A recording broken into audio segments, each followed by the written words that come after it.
How you guys doing? It is Saturday, September 5th, 2020, out here in this quarantine. I'm James Sims, and for this episode of The Elite, I'm going to take you through yesterday's playoff basketball, along with playoff hockey, the WNBA bubble, and just through the regular season baseball, because a lot of sports happened yesterday on Friday.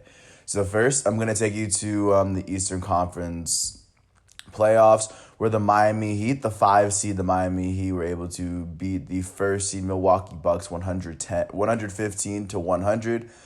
With this 15-point win, the Miami Heat take a 3-0 lead in the series. They're 7-0 in the playoffs. They have yet to lose.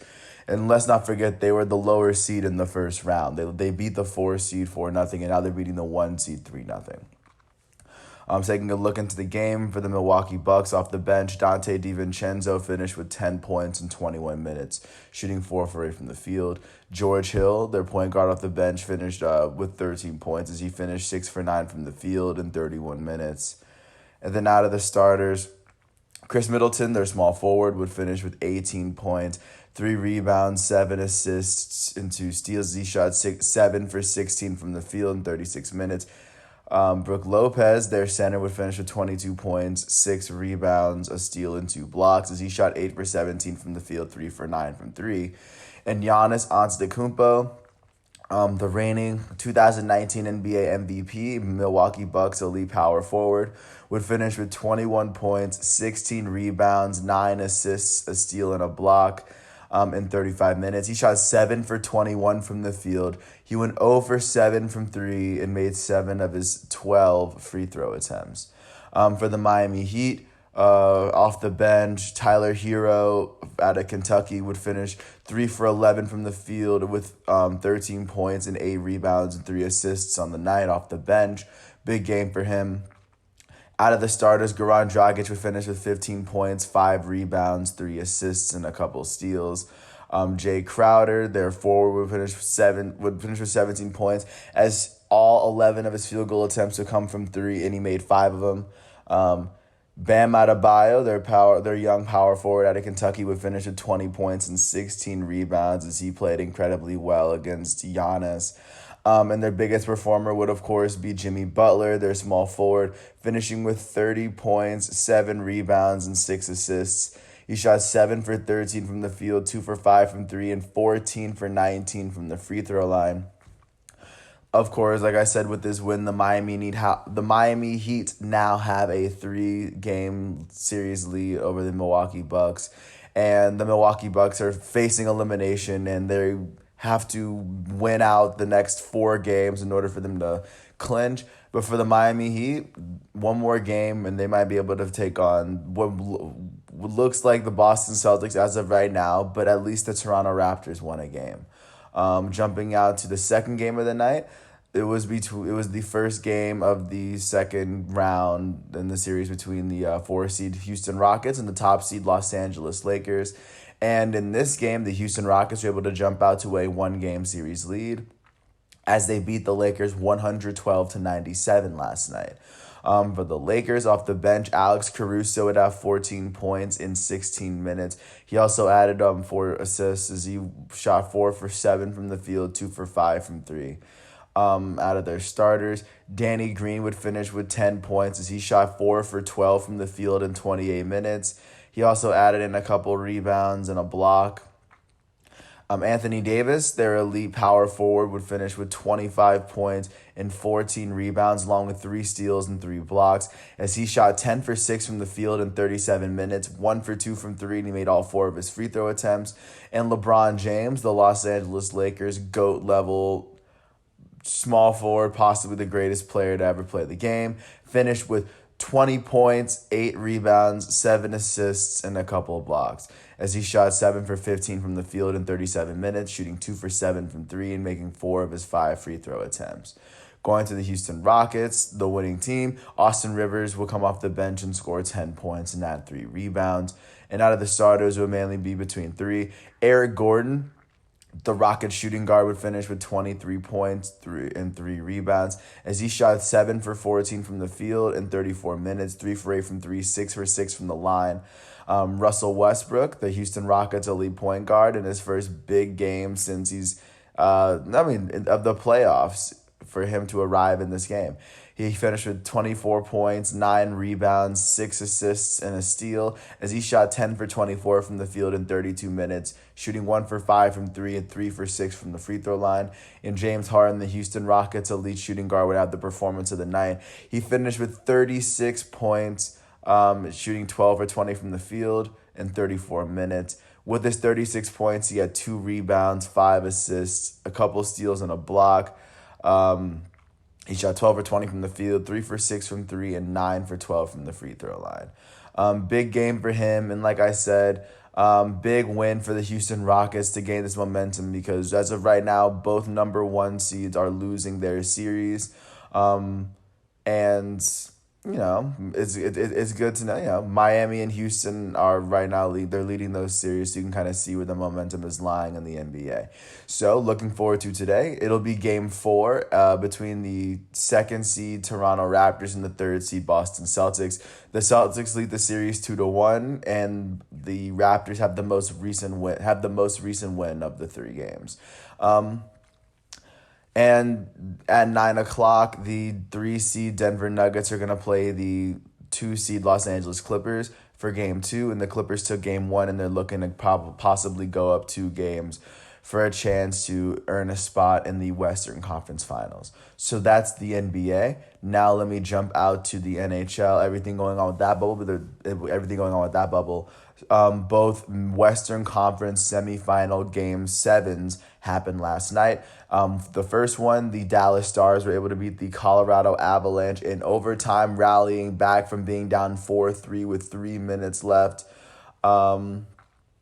And they were able to score a goal in the with about 3.5 minutes left, and then score a goal in overtime to eventually seal their spot and to seal the first position to seal the first spot in the Western Conference Finals. Yoel Kiviranta finished with 3 goals. He finished with a hat trick on the day, and those I think were his first 3 goals of his career. Incredible game for him. Dallas Stars with the win, and they get to advance. And for the Colorado Avalanche, I feel like that was a really, really solid game to go out on for the last game of the year, for the last game of the season. And then going on to the second game, the Las Vegas Golden Knights were able to they held the Vancouver Canucks 0-0 to the third period, and then the Golden Knights just kept scoring goals. They basically had it all going, but they couldn't get it in the net. But 3 times in the third period, the puck would find the net, and the Golden Knights are going to be the second team that punched their ticket to the Western Conference Finals. But of course, Vancouver had an amazing game. Their goalie Thatcher Demko did have 33 saves, even though he did allow 3. Because the Canucks weren't able to get enough shots off, but the Golden Knights just eventually, they found a way to break through. And with this win, they are going to compete against the Dallas Stars in the Western Conference Finals. Looking forward to what's going on today in terms of hockey. The Islanders are going to take on the Flyers for their Game 7 at 7:30 on NBC in the Eastern Conference bubble. And that's pretty much everything that's going on with hockey. Let me jump to the WNBA bubble, because, of course, that season's going on in IMG Academy. With everything going on following yesterday's action, the Mystics beat the Sky 79-69 and led by Leilani Mitchell's 20 points and 12 assists. The Minnesota Lynx were able to beat the Dallas Wings 88-75 to get their 13th win of the season, led by Nafisa Collier's 14 points and 14 rebounds. Alicia Gray had 26 points for the Wings. It just wasn't enough. And last but not least, the Seattle Storm were able to beat the Los Angeles Sparks in a Western Conference Battle of the Giants. They beat them 90-89 by 1 point. Jewel Loy would hit a 3-pointer at the buzzer to cap off Brianna Stewart's 20.8 rebound, 9 assist performance. The Storm are now 15-3 on the season, and the Sparks are now 13-5. So that's what happened yesterday. Looking forward to today. The Connecticut Sun take on the Indiana Fever. Both teams are below 500. Both looking for a chance to at least make their record a little bit better. The Las Vegas Aces take on the Atlanta Dream. The Aces are 13-4, led by Aja Wilson, averaging 20 points and 8.5 rebounds a game. And then the Dream are led by Bednaja Laney. They're 5-13 on the season. In the last game of the night, the New York Liberty are going to take on the Phoenix Mercury. Sabrina Ionescu looking to try to get the Liberty their third win of the season. And Diana Taurasi's been kind of killing it this season, averaging 19.7 points, 4.6 rebounds, and 5 assists a game for the Phoenix Mercury. Just to be able to do that, just the consistency itself is it's insane. Jumping to the MLB and starting out in the Central, I'm going to start out in the Twin Cities. The Minnesota Twins took on the Detroit Tigers in a 2-game doubleheader. Both games in Minnesota, but the first game will be hosted by the Twins. The second will be hosted by the Tigers. In the very first game, Randy Dobnak would pick up his 6th win of the season as the Twins beat the Tigers 2-0. Boyd would get the start for the Tigers. He would allow 2 runs in 6 innings pitched, striking out 8. He'd have a pretty good pitching performance. Randy Dobnak would pick up the win. He would allow no earned runs and strike out 4 batters in 5 innings. He is now 6-2 on the season. The 2 RBIs will go to their RBI Jorge Polanco and Josh Donaldson. Both of them Polanco finished 1 for 3. He hit his 4th home run of the season. Donaldson finished 1 for 2 as he hit his 2nd home run of the season. Jumpiing to the second game, the Minnesota Twins were able to take the second game in 8, winning 3-2. Of course, off of a Marwin Gonzalez walk-off single with the extra man on base. With this win, the Minnesota Twins are now officially 24-16, and with this loss, the Detroit Tigers are officially 17-19 in the AL Central. Jumping out to the NL Central, the Pittsburgh Pirates hosted the Cincinnati Reds for a 2-game doubleheader, and the Reds would be the home team for the second game. In the first game, the Reds would pick up the win. They beat them 4-2. Luis Castillo would pick up his first win of the season. He would make the start against Brawl. And in this win, he would allow 2 earned runs in 6 innings pitched, striking out 8. He is now 1-5 on the season with a sub-4 ERA, so he's not much run support, but this time they were looking out for him. Nick Castellanos would hit his 11th home run of the season as the right fielder would go 2 for 4 with an RBI and 2 home runs. With this, they transitioned to the second game where the Pittsburgh Pirates were able to take the second win, giving Trevor Bauer his 3rd loss of the season, as Trevor Bauer allowed 1 earned run, 4 runs total, striking out 7 in 6 innings pitched. And in addition to that, Alfred would pick up the 2 RBI. Anthony Alfred, the center fielder, he'd have a 2 RBI triple, and he would have the 2 RBIs of the game for the Pittsburgh Pirates. So with these two teams splitting this doubleheader, the Pittsburgh Pirates are officially 12-25, and the Cincinnati Reds are now 17-22 in the National League Central. Of course, staying out here in the Central, but jumping out to the American League, the Cleveland Indians hosted the Milwaukee Brewers, and the Brewers were able to beat them 7-1. Great performances from their starting pitchers. Of course, it would be Corbin Burns for the Milwaukee Brewers, who would pick up the win, his 2nd win of the season. He would strike out 7, only allow 1 run, 0 earned in 6 innings pitched. He's now 2-0 on the season. Carlos Carrasco would get the start for the Indians. He would allow 1 earned run in 6 innings pitched, striking out 7, but then the relief corps would just blow it for the Indians. Speaking of the hitters, for the Indians, their elite shortstop Francisco Lindor would finish 0 for 4. Going to the Brewers, their elite left fielder Christian Yelich would finish 0 for 4 with an RBI and a run. Additionally, Keston Hiura, their second baseman, would finish 2 for 4 with 3 RBIs and 2 runs, as he hit his 10th home run of the season. With this win, the Milwaukee Brewers are officially 18-19, and with this loss, the Cleveland Indians are officially 23-15. Staying out in the American League Central, the Kansas City Royals hosted the Chicago White Sox, and the White Sox beat them 7-4. Hoyer would get the win for the Chicago White Sox. Dunning would get the start. Brady Singer would pick up the loss for the Royals as he allowed 5 earned runs and 10 hits in almost 6 innings pitched. For the Royals, their center fielder, Edward Olivares, would finish 2 for 5 with 2 RBIs on the day. And their shortstop, Alberto Mondesi, would finish 3 for 4 with 2 RBIs. For the Chicago White Sox, in terms of hitting, their shortstop, Tim Anderson, would finish 2 for 4 with an RBI and 2 runs on the day. Additionally, their first baseman, Jose Abreu, would finish 2 for 5 with 2 RBIs. With this win, the Chicago White Sox are 24-15, and the Kansas City Royals drop to 14-25.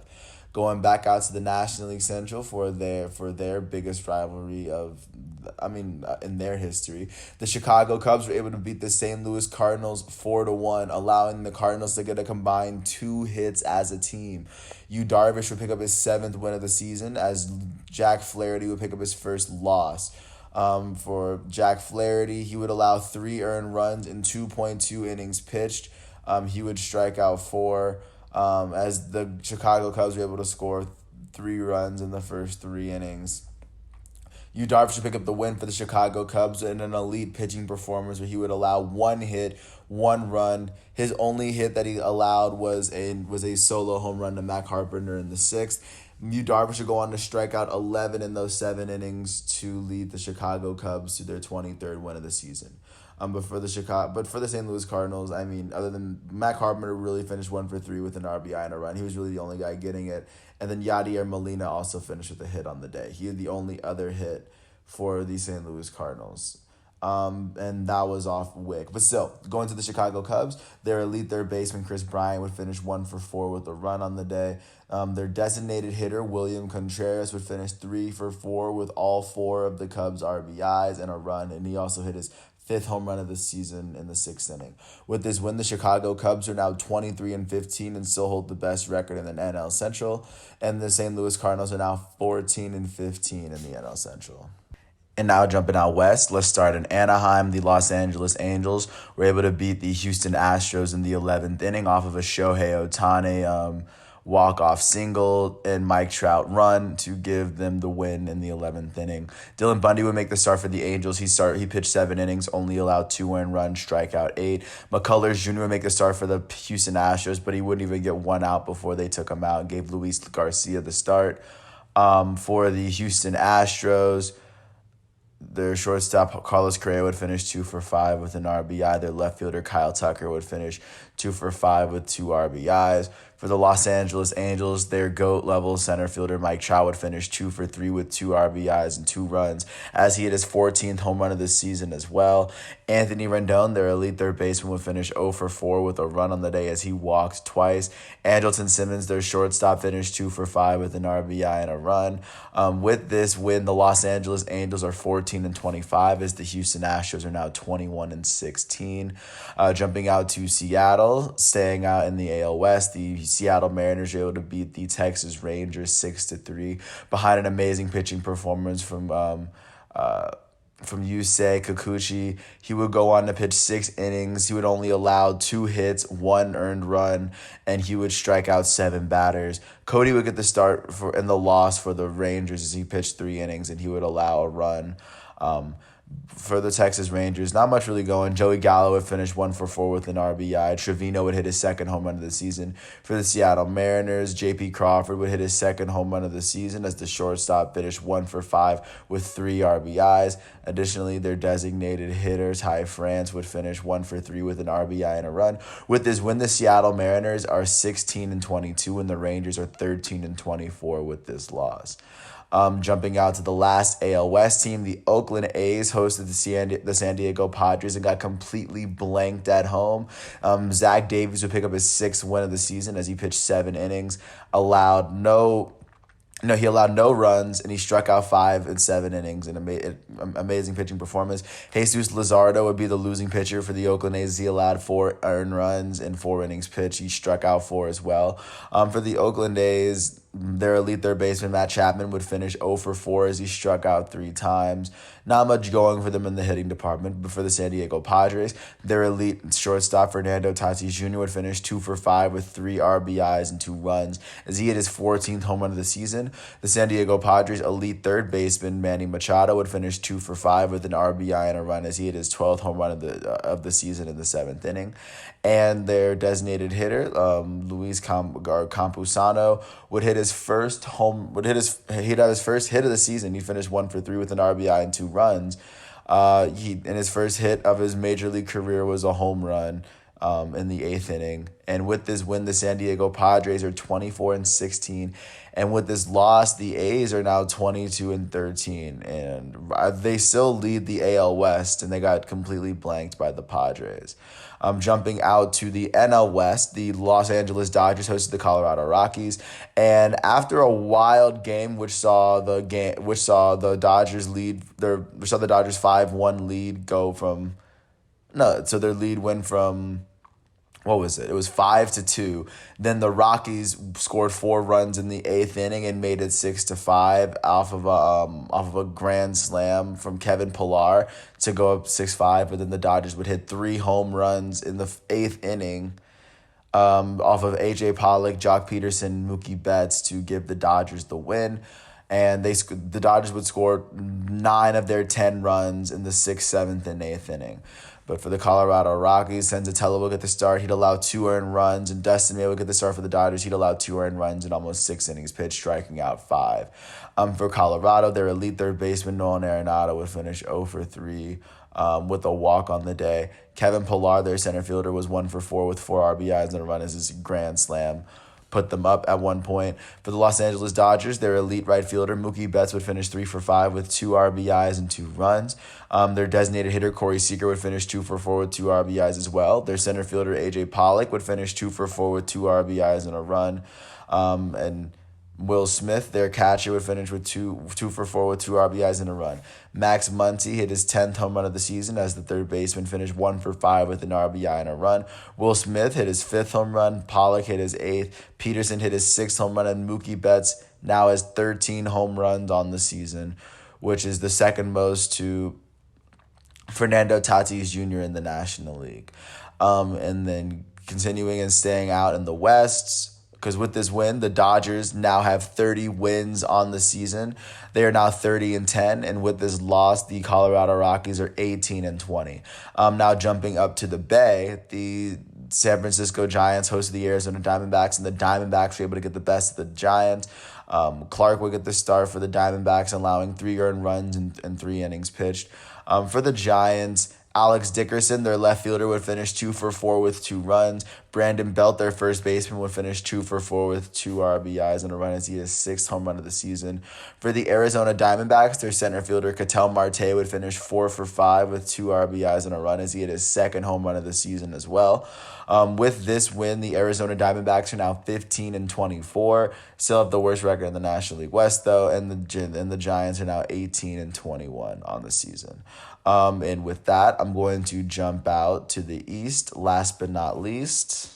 Starting out in Boston, the Red Sox had a doubleheader with the Toronto Blue Jays. In the first game, the Blue Jays were able to get the best of the Boston Red Sox, beating them 8-7 in the first game. In a very close game. So first starting with the Red Sox, their third baseman Rafael Devers finished 0 for 3. Their right fielder Alex Verdugo finished 2 for 3. Their left fielder Munoz would go on to go 3 for 3. Yairo Munoz, would finish 3 for 3 with 3 RBIs and 3 runs. He had his first home run of the season. For the Toronto Blue Jays, their center fielder Randall Grichuk finished 2 for 4 with 2 RBIs and a run. Their third baseman Travis Shaw finished 3 for 4 with an RBI and 2 runs. Their elite designated hitter Vladimir Guerrero Jr. finished 1 for 4 with a run. With that, going on to the next game, the Boston Red Sox were able to beat the Toronto Blue Jays 3-2. And in this game, Mazza would get the start. He would allow 1 run in 4 innings pitched. Ross Stripling would pick up his second loss of the season. I believe it's his first loss with the Toronto Blue Jays. He allowed 3 earned runs in 4 innings pitched. And additionally, on top of that, going into how the Blue Jays fared in this game, their first baseman Rowdy Tellez would finish 1 for 2 with an RBI and a run as he hit his 7th home run of the season. Usually kind of the only one getting it going. Same with Villar. He finished 1 for 3 with an RBI. For Boston, their right fielder Munoz would finish 3 for 4 with a run as he had yet another great hitting performance. Chavis would finish with an RBI for the Red Sox, and so would Lynn. With this win, with both teams splitting the doubleheader, the Red Sox are now officially 13-27, and the Blue Jays are 21-17. And now jumping out to Baltimore, because the Baltimore Orioles hosted the New York Yankees for yet another doubleheader. In the first game, the Yankees beat the Orioles 6-5. King would get the start. He would allow 3 runs in 4 innings pitched, striking out 3. And for the Baltimore Orioles, the start would go to Eshelman, who would allow 2 earned runs and 4 runs total in 2.1 innings pitched, striking out a batter. And then just looking at how they fared, their third baseman, Roberto Ruiz, would finish 1 for 2 with 2 RBIs and a run. For the New York Yankees, their third/second baseman, DJ LeMahieu, would finish 2 for 5 with a run on the day. Luke Voit would finish 1 for 3 with a run as he was the DH for the team. Brett Gardner, of their center fielder, finished 2 for 4 with 2 RBIs, and he had a pretty good hitting performance as well.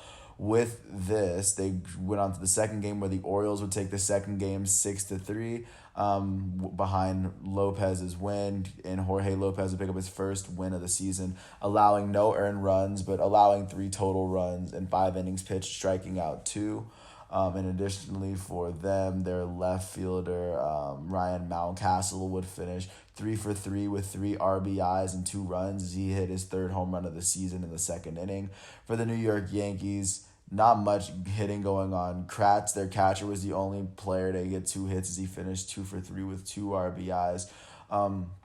With this series being split, the Yankees are officially 21-17, and the Baltimore Orioles are officially 17-21 as of right now.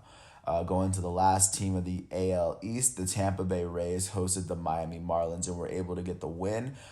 Their pitcher, Josh Fleming, was able to get his 3rd win of the season. He's now 3-0. He would allow 4 earned runs in 5 innings pitched, striking out 2. Pablo Lopez would pick up his 3rd loss of the season, allowing 5 earned runs in 4 innings pitched.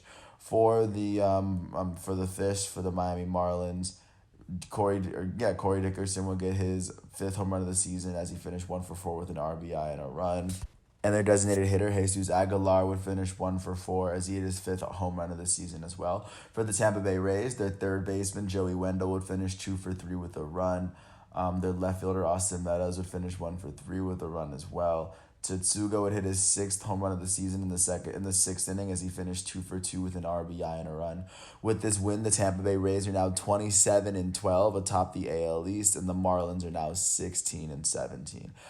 Jumping out to the National League East, the New York Mets hosted the Philadelphia Phillies, and the Phillies were able to beat the Mets 5-3. Arrieta would pick up his 3rd win of the season. He's now 3-4. He would allow 2 earned runs while striking out 7 batters in 7 innings. Rick Porcello would get the start for the Mets. He'd allow 2 earned runs, and he would strike out 6 batters in 6 innings, but of course the Phillies would pull ahead later in the game.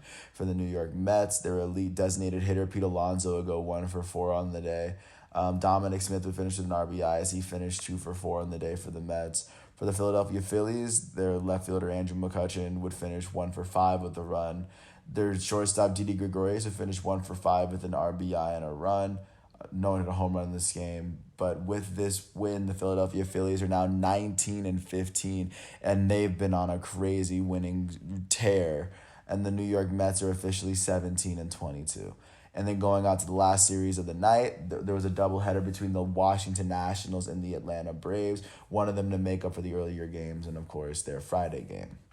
In the first game, the Atlanta Braves were able to beat the Washington Nationals 7-1. Malone would get the start, but Darren O'Day would pick up the win. And with this win, the Atlanta Braves now have 23 wins on the season, leading the National League East outright. Voth would get the loss for the Nationals. He would allow 5 earned runs and 4.2 innings pitched. For them, not what's going on, but their center fielder Victor Robles would finish with 3 hits. He finished 3 for 4. Trey Turner would finish 2 for 4. Not a lot of runs being scored for the Nationals. For the Atlanta Braves, their elite center fielder Ronald Acuna Jr. would finish 2 for 3 with 3 RBIs and 3 runs in the first game. He'd have 2 home runs in that. Dansby Swanson would hit his 6th home run of the season. He'd finish 2 for 4 with 3 RBIs and a run. Their elite first baseman, Freddie Freeman, would finish 1 for 4. Their designated hitter, Marcell Ozuna, who's been hitting really well this season, finished 2 for 3 with a walk on the day. Austin Riley, their third baseman, finished 1 for 3. And following that, the Washington Nationals were able to get the win on Atlanta in Game 2, beating them 10-9.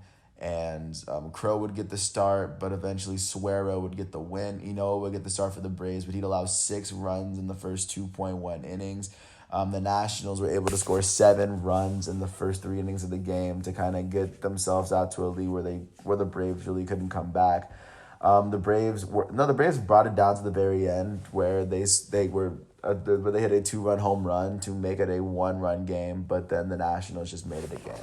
For the Atlanta Braves, their elite center fielder Ronald Acuna Jr. in this game would finish 1 for 4 with an RBI and a run as he hit his 8th home run of the season and his 3rd home run of the day. Austin Riley would hit his 7th home run of the season as he would finish 1 for 4 with an RBI. Freddie Freeman would hit his 6th home run of the season as the elite first baseman would finish 2 for 3 with 4 RBIs and 2 runs. Also, Travis d'Arnaud would hit his 5th home run as the catcher finished 1 for 2 with 2 RBIs and a run. Jumping to the Nationals for their win, their shortstop Trey Turner would finish 1 for 5 with an RBI and a run as he hit his 9th home run of the season. Their first baseman Eric Thames would finish 2 for 4 with 2 RBIs and 2 runs. Their right fielder Michael Taylor would finish 2 for 4 with 3 RBIs. And with both teams splitting the series, the Washington Nationals are now 13-24, and the Atlanta Braves are officially 23-15. With that said, that's what's going on. That's what happened yesterday, and I'm going to let you know what's going on today because it is Saturday. It's still going to be in the midst of a lot of weekend series because those series just got started, and because it's Saturday, there's going to be a good amount of earlier games. Starting off, Chris Paddock is going to try to get his 4th win for the Padres. They take on Sean Manaea in the Oakland Athletics.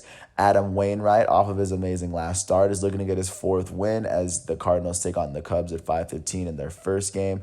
And their second game, Dakota Hudson is going to make a start for the Cardinals. Additionally, Blake Snell's looking to get his 4th win as the Tampa Bay Rays take on the Miami Marlins at 6:40 as they now have the best record in the AL East. Lucas Giolito is looking to get his 4th win for the White Sox as they take on the Royals at 7:05. Shane Belock's looking to get his 4th win as the Astros take on the Angels at 7 o'clock for their first game of their doubleheader with the Angels. Additionally, Max Fried's looking to get his 7th win of the season as his Cy Young bid is still up for contention. He takes on the Nationals at 7:10. Kenta Maeda, who's now 4-1 on the year, and the Twins look to take on the Tigers at 7:10. Additionally, Brandon Woodruff's looking to get his 3rd win for the Milwaukee Brewers as they take on the Cleveland Indians, led by Savali at 7:10.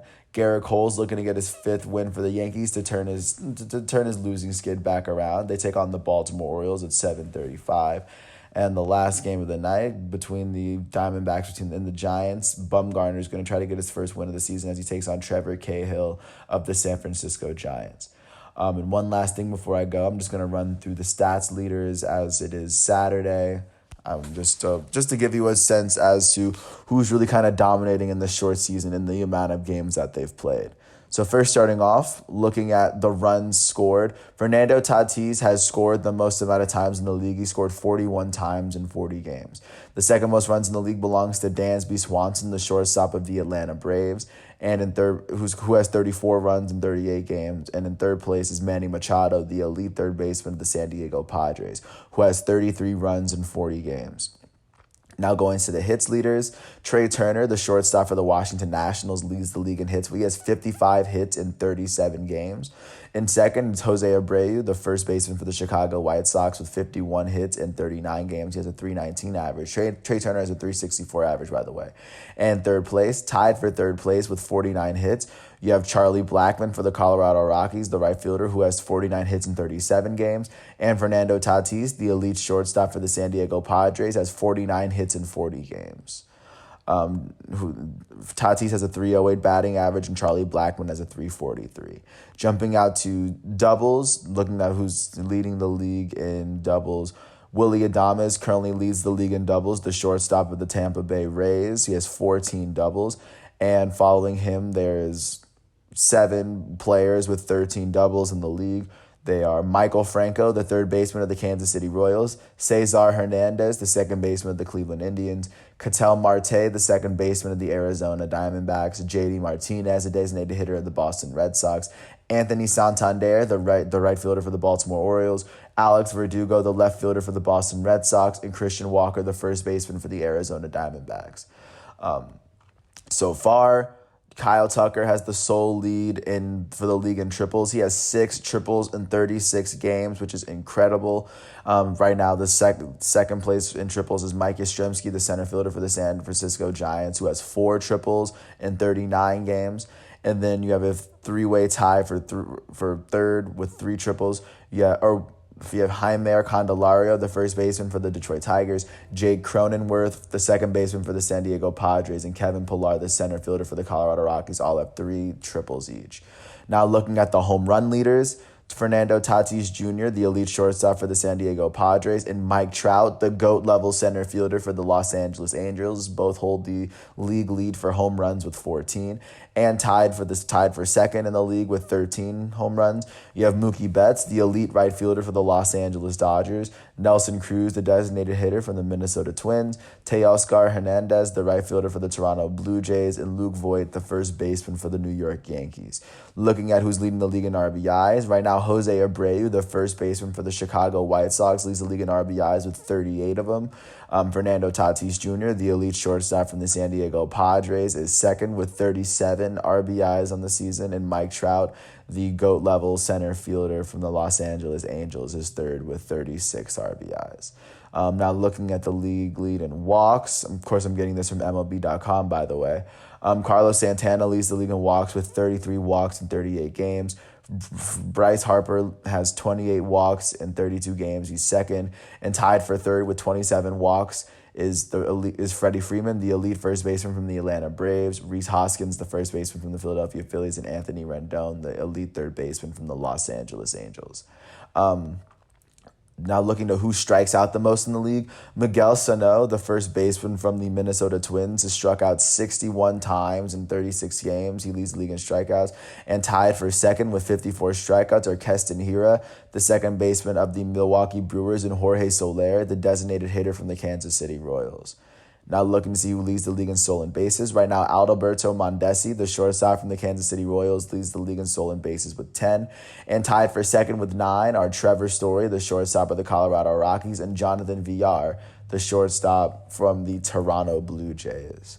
Now looking at batting average, who has the batting crown right now, it's Trey Turner, the shortstop from the Washington Nationals, who has a 364 batting average in 37 games. And in second place, it's Juan Soto, the elite left fielder from the Washington Nationals, who has a 354 batting average in 10 less games than Trey Turner in 27 games. And in third place, with a 352 batting average in 29 games, is Tim Anderson, the shortstop for the Chicago White Sox. Now looking at the on-base percentage leaders, in first place, with a 466 batting average, is Paul Goldschmidt, the elite first baseman from the St. Louis Cardinals. And in second is Juan Soto, the elite left fielder for the Washington Nationals, who has a 453 on-base percentage. And in third, with a 441 on-base percentage, is Freddie Freeman, the elite first baseman for the Atlanta Braves. And then looking at the slugging percentage leaders, Juan Soto leads the league in slugging percentage with a 758 slugging percentage. Nelson Cruz, a designated hitter from the Minnesota Twins, has a 654 slugging percentage in 12 more games.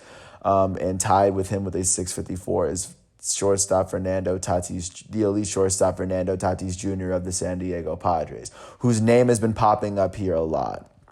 Now looking at the OPS, the on-base plus slugging percentage leaders, in first place, it's Juan Soto, the elite left fielder from the Washington Nationals, who has a 12.11 OPS in 27 games. In second place, it's Nelson Cruz, the designated hitter from the Minnesota Twins, who has a 10.75 OPS in 39 games with the Minnesota Twins. And in third place, it's Ian Happ, the center fielder from the Chicago Cubs, who has a 10.68 OPS in 37 games with the Chicago Cubs. Right now, that's the players. Now look at how the individual pitching leaderboard stacks up. So far, Shane Bieber has the best ERA in baseball. He has a 1.20 ERA through 8 starts. In second, Yu Darvish has a 1.44 ERA through 8 starts as well. And in third, Max Fried from the Atlanta Braves has a 1.60 ERA through 8 starts. Now looking to see who currently holds the lead, because right now Trevor Bauer is the only pitcher in baseball who has thrown 2 complete games, and he's the only pitcher in baseball that has 2 shutouts as of right now in the season. Right now, jumping into the saves leaders, Brad Hand from the Cleveland Indians has 10 saves and 10 save opportunities, and Liam Hendriks of the Oakland A's and Kenley Jansen of the Los Angeles Dodgers both have 10 saves and 11 save opportunities. Right now, looking at who's leading the league in innings pitched, Lance Lynn from the Texas Rangers has pitched 57.1 innings pitched. He's the only pitcher, I think, that started 9 games.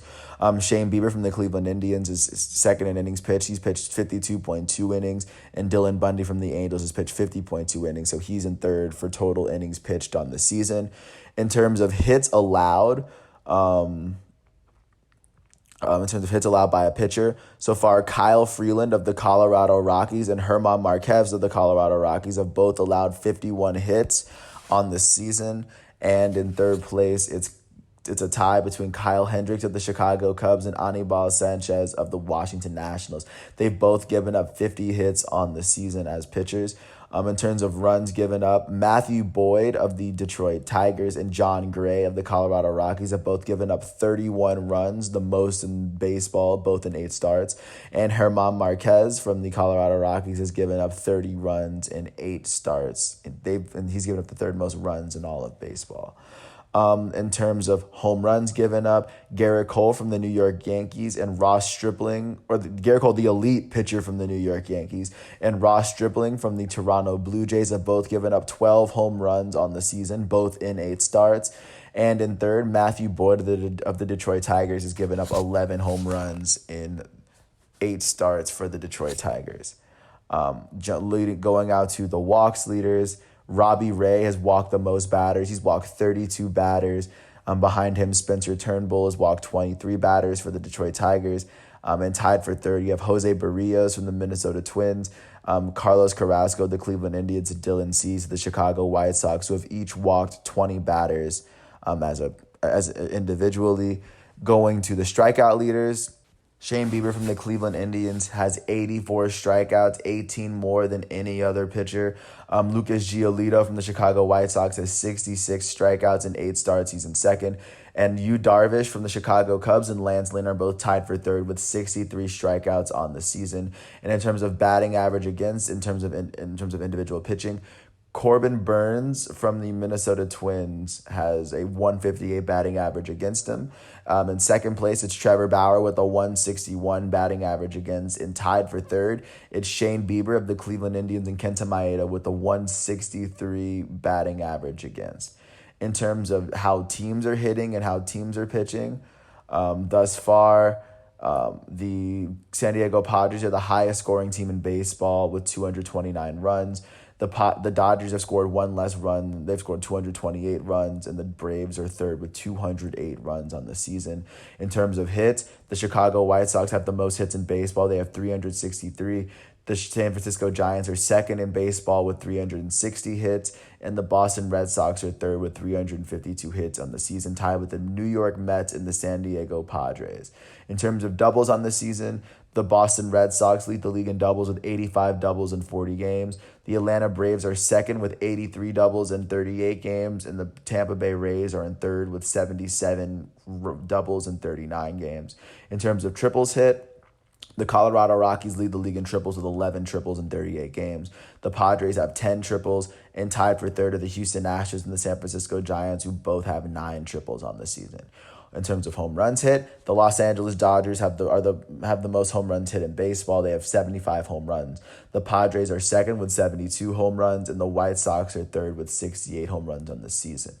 Going to RBIs, the Padres have the most RBIs in baseball with 222 RBIs. And second are the Los Angeles Dodgers with 215 of them, and the Braves are third with 203. We're going to who's leading the league in walks. The Rays have walked the most as a team. They have 170 walks. The Angels are second with 169 walks on the season, and the Cleveland Indians are third with 157 walks on the season. In terms of who struck out the most as a team, the Chicago Cubs have struck out 367 times as a team. They have struck out the most, and tied for second are the Atlanta Braves and the Tampa Bay Rays, who have both struck out 366 times as a team. Looking at stolen bases, the Seattle Mariners have stolen 38 bases in 38 games, the most as a team. The San Diego Padres have stolen 33, and the Marlins are third with 31 bases stolen in 33 games. In terms of batting average as a team, right now the New York Mets have the best batting average as a team with a 271 batting average. The Chicago White Sox have a 270 batting average. They're in second. And in third, you have the San Francisco Giants with a 268 batting average on the season. On base percentage, the best team of the New York Mets yet again with a 350 OBP in 39 games. The Philadelphia Phillies have a 349 OBP, and the St. Louis Cardinals, along with the San Diego Padres, both have a 340 on-base percentage as a team. In terms of slugging, the San Diego Padres have the highest slugging percentage of the team. They have a 487 slugging percentage as a team. The Atlanta Braves have the second highest with a 478 slugging percentage, and the Chicago White Sox are third with a 473 slugging percentage, tied with the Los Angeles Dodgers.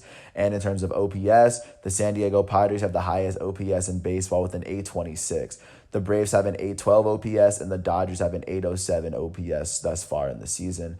Now looking at team pitching, the Dodgers have the lowest ERA as a team. They have a 2.75 ERA. And second, the Cleveland Indians have a 2.82 ERA. They have a team ERA that's below 3. And the Minnesota Twins have a 3.54 ERA as a team. Jumping into shutouts, the Cleveland Indians have the most shutouts in baseball. They have 6 shutouts so far. And tied for second, the Chicago White Sox, the Los Angeles Dodgers, and the Miami Marlins all have 4 pitching shutouts as a team. In terms of overall saves, the Tampa Bay Rays have the most saves. They have 16 saves. Tied for second, you have the Cleveland Indians and the Minnesota Twins, who both have 14 saves on the season so far. The Rays have 16 saves and 22 opportunities. The Indians have 14 and 18 opportunities, and the Twins have 14 saves and 19 opportunities. In terms of hits allowed as pitchers or as a team, the Boston Red Sox have allowed the most hits as a team. They've allowed 402 hits. Second place, the Colorado Rockies have allowed 380 hits, and third, the Washington Nationals have allowed 348.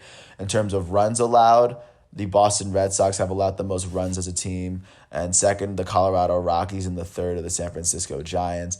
In terms of home runs allowed, the Boston Red Sox have allowed the most home runs. They've allowed 70 home runs in 40 games. The Arizona Diamondbacks have allowed the second most home runs as a team, and the Nationals have allowed the third most. 11 less home runs than the Boston Red Sox on the season. In terms of hit batters, right now, the Milwaukee Brewers have hit the most batters as a team. They've hit 27 batters. The Tigers and the Royals have both hit 26, and they're in second.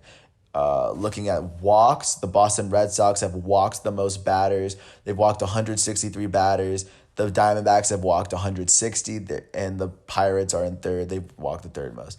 In terms of strikeouts as a team, the Cincinnati Reds lead the way. They have 399 strikeouts in 39 games, averaging more than 10 strikeouts a game as a team. The Indians have 387 strikeouts in 38 games, and the Milwaukee Brewers have 378 strikeouts in 37 games. And in terms of batting average against, The St. Louis Cardinals have the best batting average against, or the lowest batting average against as a pitching rotation, as a pitching squad. They have a 199 batting average against. The Dodgers are second with a 205, and the Cleveland Indians are third with a 214 batting average against. With that said, I want to appreciate you for listening to all 50 minutes of this piece. Once again, it is Saturday, September 5th, 2020. Out here in this quarantine, I'm James Sims. Thank you for hearing me out. Peace out. I hope all is well.